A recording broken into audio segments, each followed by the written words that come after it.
তো হ্যালো বন্ধুরা, কেমন আছে সবাই? আজকে আমরা চলে গিয়েছিলাম দক্ষিণেশ্বরে মায়ের মন্দিরে পুজো দিতে। তো চলো তোমরা ভিডিওটি দেখতে থাকো।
হ্যালো গাইস, আমরা দক্ষিণেশ্বরে এসেছি মন্দিরে পুজো দেওয়া হয়ে গেল। এবার গঙ্গায় যাবো, একটু হাত পা ধুয়ে চোখ পরিষ্কার করে নেব।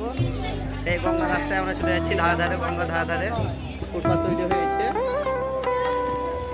সেই গঙ্গার সেই ওভারব্রিজ, পেছনে আমাদের বিআই, পেছনে আমাদের একটু হাই করে দাও আছে, বিআই হাই করে দাও। High high high high.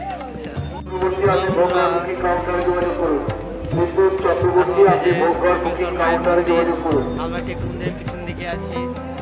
এখন পুজো সব দেওয়া হয়ে গেছে। এখন আমরা বাড়ির উদ্দেশ্যে রওনা দেবো।